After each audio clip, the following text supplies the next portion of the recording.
Welcome to Pediheart, Pediatric Cardiology Today. My name is Dr. Robert Pass, and I'm the host of this podcast. I'm Professor of Pediatrics at the Icahn School of Medicine at Mount Sinai. Thank you very much for joining me for this 334th episode of Pediheart.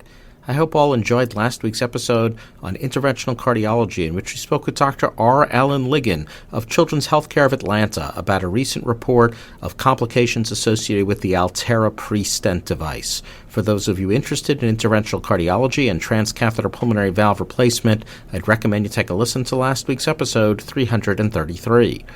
As I say most weeks, if you'd like to get in touch with me, my email is easy to remember. It's pediheart@gmail.com. This week we move into the world of single ventricles. The title of the work is The Incidence and Relevance of Hematochezia in the Interstage Congenital Heart Population. The first author of this work is Courtney Strohacker and the senior author Karen Goldberg. And the authors come to us from the Department of Pediatrics at C.S. Mott Children's Hospital, University of Michigan. When we're done reviewing this paper, Dr. Strohacker has kindly agreed to speak with us about it. Therefore, let's move straight on to this article and then a conversation with its first author. This week's work is about hematochezia in the interstage single ventricle patient group. For all who may not be as familiar, hematochezia, I will remind, is fresh blood in the stool, and most often is from blood formation lower in the GI tract, such as in the colon, and may come by itself or mixed with stool. And this is in contrast to melena, which is typically a black, tarry stool, which typically most often is a sign of bleeding higher in the GI tract. When it comes to hematochezia in the single ventricle infant, clearly the big concern for us as clinicians caring for these patients is that of necrotizing enterocolitis, or NEC. The work starts by describing NEC as a diffuse, severe inflammatory reaction in the GI tract, which is typically either infectious in nature or due to ischemia. NEC is more common in premature infants, but is also commonly seen in full-term infants with congenital heart disease, and is believed in that population to be due to ischemia, due to GI hypoperfusion, which the authors explain may be due to diastolic reversal in the abdominal aorta or abnormalities in the mesentery of kids who have congenital heart disease. And the authors remind that those with hypoplastic left heart syndrome, single ventricle with aortic obstruction, and patients with truncus arteriosus have been shown to have the highest risks for NEC. And they quote a prior study showing that 8% of infants with hypoplastic left heart syndrome develop necrotizing enterocolitis. The authors then review how hematochezia is often the first sign of NEC, but explain that it can also come from isolated rectal bleeding or from more benign things like a milk protein allergy or even a simple anal fissure. They explain that though there are papers previously describing rates of NEC in single ventricle patients, the rate of hematochezia is not well described. And so the authors state that the primary purpose of this work was to, quote, examine the incidence of and risk factors for hematochezia and necrotizing enterocolitis during the interstage period between stages 1 and 2 palliations amongst patients with single ventricle physiology and LV outflow tract obstruction, and to understand the implications of a diagnosis of NEC and/or hematochezia by studying interstage outcomes. This was a single-center retrospective study conducted at C.S. Mott Children's Hospital during a 5-year period from December of 2010 to December of 2015, and all infants who had a Norwood with a BTT shunt, Sano, or hybrid were included. Demographic and preoperative characteristics were recorded, and the authors note that it was the policy of the hospital in that era that none of the children received enteral feeds prior to surgery. All sorts of data, such as pump times, cross-clamp time, use of circulatory arrest were recorded, as well as the BTT shunt size, as well as many other postoperative features like inotrope score, highest creatinine or lactate level, presence of positive blood culture, need for additional surgery, or ECMO or unplanned catheterization. The authors review what they recorded regarding hematochezia episodes, including vital signs, exam and lab tests, and abdominal X-ray interpretation using the Bell staging of NEC, and for this work, NEC was defined as meeting a Bell stage 1A or greater. For this work also, hematochezia alone without NEC was defined as gross blood in the stool without systemic signs of illness, without abdominal exam changes or radiological findings. The primary outcome of this study were episodes of hematochezia or NEC. Secondary outcomes were total CVL line days, hospital length of stay, and mortality during the hospitalization in the interstage period and up to 1 year of age. The data analysis techniques are included in the paper for review, and I'd recommend you take a look at it for that information. And on to the results. This study had 135 infants, of which 58% were male, with a median gestational age of 39 weeks. Hypoplastic left heart syndrome was the most common diagnosis in 77%, and the median age at the first operation was 5 days. 44% of the infants, or 59 of the 135, had hematochezia, and of these, 34%, or 20, developed necrotizing enterocolitis, meaning that 15% of all the single ventricle patients in this group developed NEC. And again, to emphasize this, if you had hematochezia, roughly 1/3 had NEC and 2/3 did not. The time to hematochezia episode after surgery was a median of 27 days, and time to NEC after stage 1 surgery was 37 days. So basically, roughly a month between surgery and the episode of NEC, when present in this 15% of infants having neonatal heart surgery. The authors then provide some data that is intended, I think, to demonstrate some clinical differences between hematochezia patients due to non-NEC reasons versus NEC. They explain that those who had hematochezia alone universally had no temperature instability, a normal abdominal X-ray, a normal abdominal exam, normal CBC without leukocytosis, and no new thrombocytopenia. And the majority of these patients who did not have NEC but had hematochezia had normal blood gases without evidence for metabolic acidosis. In this work, patients were treated for 3 days if it was isolated hematochezia with bowel rest and IV antibiotics. Regarding the 20 patients with NEC, the diagnosis was based on the Bell staging criteria, which I'll remind is staged from 1A, which are the lowest likelihood and least affected NEC patients, to stage 3B, which are those with the worst forms of NEC, including bowel perforation. In this group, 4 were stage 1A, 6 stage 1B, and 10 met criteria for 2A. NEC patients were treated with bowel rest for a median of 7 days and received IV antibiotics for a similar length of time. And so what were the factors more associated with NEC in this group? NEC was more associated with prematurity, 15% of them versus 0% in the hematochezia group, lower birth weight, longer bypass time, and they were more commonly had more unplanned cardiac catheterizations, 20% versus 3% of those without NEC. In regards to hematochezia, no significant differences were found in demographic or operative variables between patients with and without hematochezia. However, patients with hematochezia were more likely to have been treated with some form of alternative anticoagulation at any time prior to the episode of hematochezia than those without, and these alternate approaches of anticoagulation were things like heparin alone, heparin with aspirin, clopidogrel and aspirin, or enoxaparin and aspirin.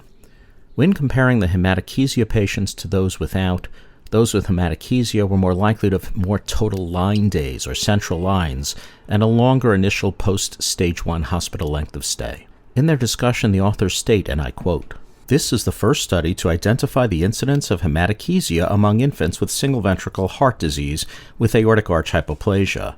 We found that 44% of infants in this cohort developed hematochezia, and 15% were diagnosed with NEC following the stage 1 palliation. Patients with hematochezia had a longer index hospital length of stay, more interstage hospital days, and greater number of line days compared to those without hematochezia. The only specific risk factor that was identified for developing hematochezia was alternative anticoagulation modalities during any time in the interstage period prior to development of hematochezia. Of those who developed hematochezia, lower birth weight, prematurity, lower weight at surgery, longer total cardiopulmonary bypass time, and unplanned interstage catheterization were associated with NEC. The authors explain that this description of 44% hematochezia in this work is new information and not previously demonstrated, but that the rates of NEC seen in this work, about 15%, were consistent with prior works demonstrating incidence ranges between 7.6 and 18%. The authors emphasize how some indices of low output, which would be assumed to be associated with NEC, such as higher lactates or creatinine values after surgery, were not associated with NEC, but others, such as the need for a cath, were. They emphasize that need for ECMO was actually associated with a lower rate of NEC, and they wonder if that reflects the fact that patients on ECMO are typically not enterally fed. They also mention how surgical approach, Sono versus BTT shunt versus PA bands, had no difference on the incidence of NEC. The authors then speak about how hematochezia, but not necrotizing enterocolitis, was associated with different forms of anticoagulation. They wonder aloud if this is just reflective of higher degrees of anticoagulation and therefore bleeding, and they reference other literature in which using enoxaparin or clopidogrel was associated with gastrointestinal bleeding. The authors state that it is their belief that one of the more important findings of this work was that in the setting of hematochezia, NEC was more associated with signs of hemodynamic compromise, and they feel another important observation was that it was associated with the use of anticoagulation beyond aspirin. In regards to limitations, they speak of the single-center design, the smallish sample size, as well as its retrospective nature. They conclude by suggesting that a prospective evaluation to delineate risk factors for hematochezia and necrotizing enterocolitis would be of value, and also wonder if studying shorter treatment courses and NPO intervals for infants with hematochezia might be something to study that would be of value and benefit for children with hematochezia. Well, this is a very interesting work assessing risk factors for hematochezia and necrotizing enterocolitis in the single ventricle post-op patient. I think the most important finding is the actual rate of both hematochezia, 44%, and necrotizing enterocolitis, 15%. Both are important values that are probably useful to all of us advising parents of children with fetal diagnosis and also managing and setting expectations after birth. The authors have identified things like unplanned caths, or longer bypass time, or prematurity as risk factors for NEC in this cohort, but I wonder if they believe there are modifiable risk factors that can result in changes to care to reduce the incidence of NEC.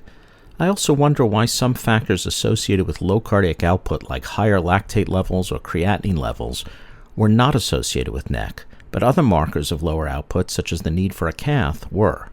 I wonder, too, about anticoagulation after this surgery. Why would some patients be on more aggressive therapy?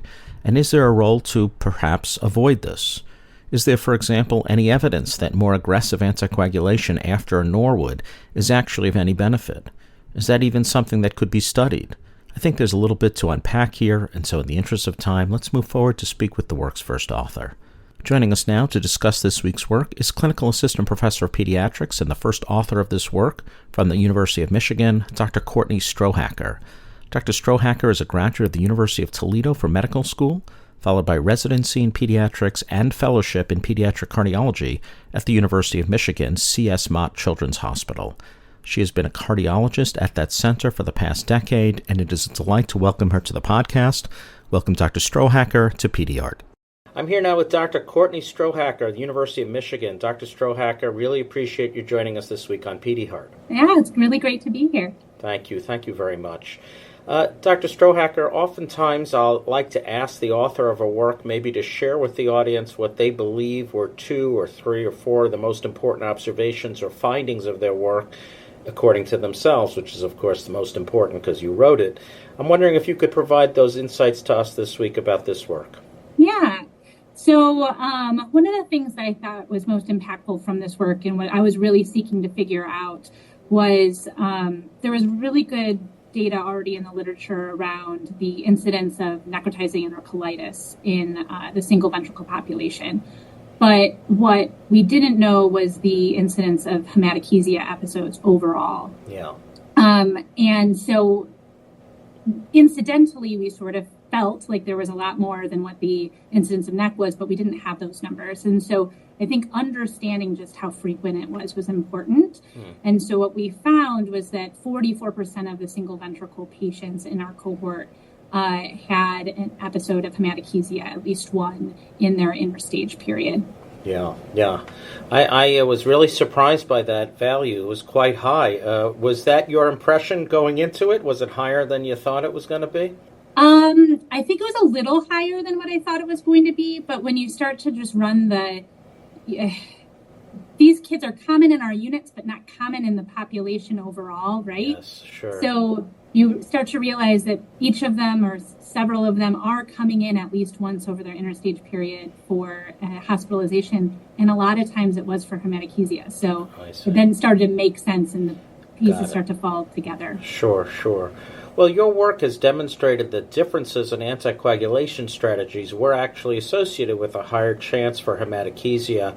I was wondering if you might comment on why this might be and whether you feel this might be a modifiable risk factor knowing what you know about the impact of this on the development of hematochezia, would you still alter the anticoagulation of some patients, as was done in the almost all the patients who had hematochezia?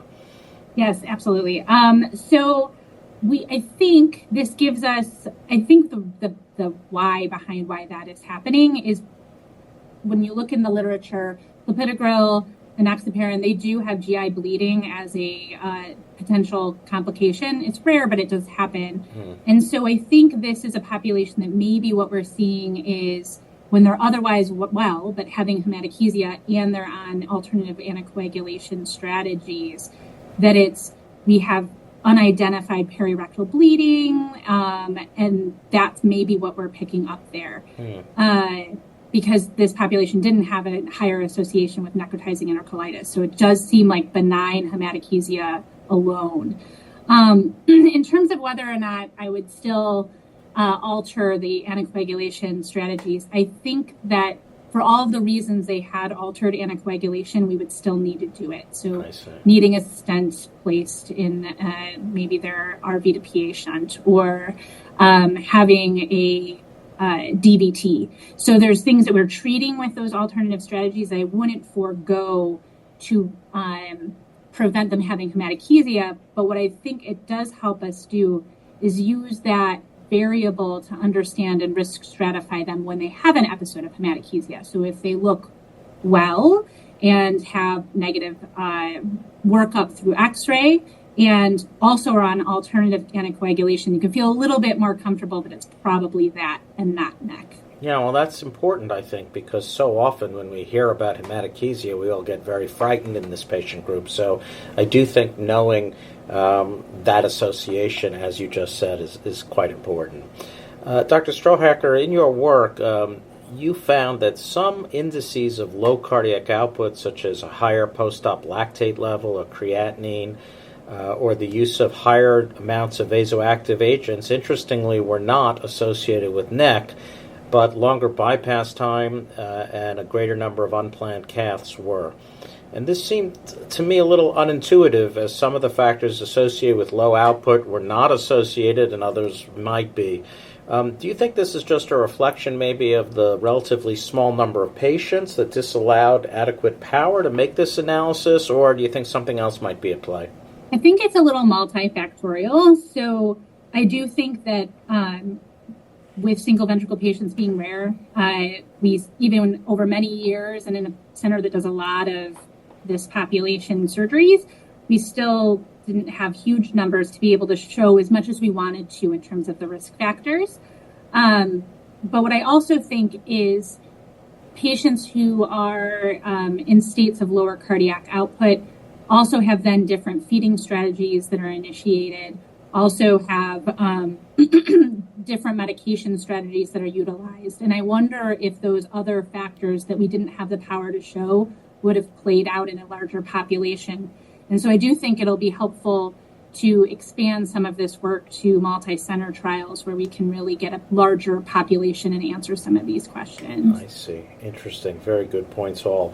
Well, for those in the audience, Dr. Strohacker was very kind to join us this week because she is on service and is very busy, and I'm making her stay later in the day to answer these questions. So I'm going to wrap it up with this final question, which is sort of the million-dollar question. You know, many of the factors that you described as being associated with neck, such as prematurity, longer bypass time, or the need for an unplanned cath, don't seem to me to be modifiable to a significant degree. But I was wondering, as an expert in this area now, do you believe there are modifiable risk factors that clinicians can use to try and reduce the rate of both hematochezia or neck in the post-op stage 1 patient?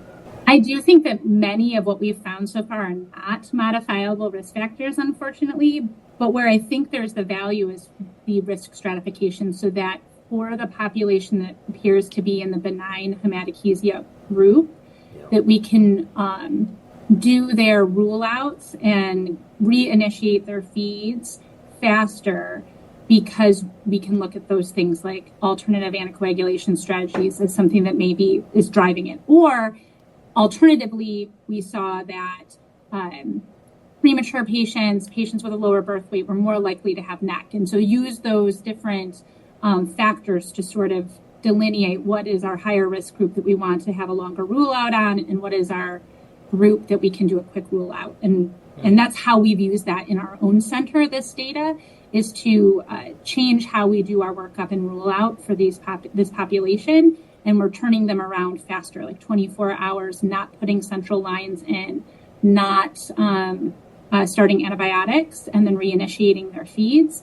and hopefully helping with then our length of stay and line utilization for this population. Oh, that's so interesting. So you're actually helping the less ill patients by making it more obvious who is less ill and who is not. And in your paper, you comment that during this time period, the average patient who had hematochezia without NEC received 3 days of NPO and 3 days of IV antibiotics. So if you're now giving it only 24 hours, that is quite a substantial difference. And I'm guessing that's based on the literature that we're reviewing today, your work. Is that right? Yes, correct. Okay. Well, Dr. Strohacker, I want to congratulate you. You know, this is a very, very practical work that I think all of us who take care of single ventricle patients deal with this issue quite frequently, actually 44% of the time. And so I do think it's a very important contribution. So I want to congratulate you and all of your co-investigators, and I want to thank you so much for joining us this week on Pediheart. Yes, thank you so much. It's been wonderful to be here. Great pleasure. Well, I'm sure you found many of Dr. Strohacker's comments to be right on point and important in our understanding of the value of this work. I thought amongst many important points that she made, the notion that this work has helped the team in Michigan better separate, shall we say, the wheat from the chaff in identifying the lower or less sick children who do not need to be NPO or treated with antibiotics unnecessarily for long periods of time to be very important, as we all know that anything that reduces length of stay reduces many other risks for these very fragile patients. Amongst a number of important findings, I do think that this actually may represent the truest value of this work. I'd once again like to thank Dr. Strohacker for taking time from a very busy schedule to speak with us this week on Pediheart. To conclude this 334th episode of Pediheart Pediatric Cardiology Today, we hear a recent live performance posted on Instagram by the wonderful American lyric baritone Lucas Meacham, who hails from Carthage, North Carolina, singing the fiendishly difficult Rachmaninoff song Spring Waters. In this performance, he is accompanied masterfully by his accompanist on stage and in life, his wife, Irina Meacham, and what is a wonderful idiomatic performance. I hope you enjoy it as much as I. Thank you so much for joining me, and thanks once again to Dr. Strohacker. I hope all have a good week ahead.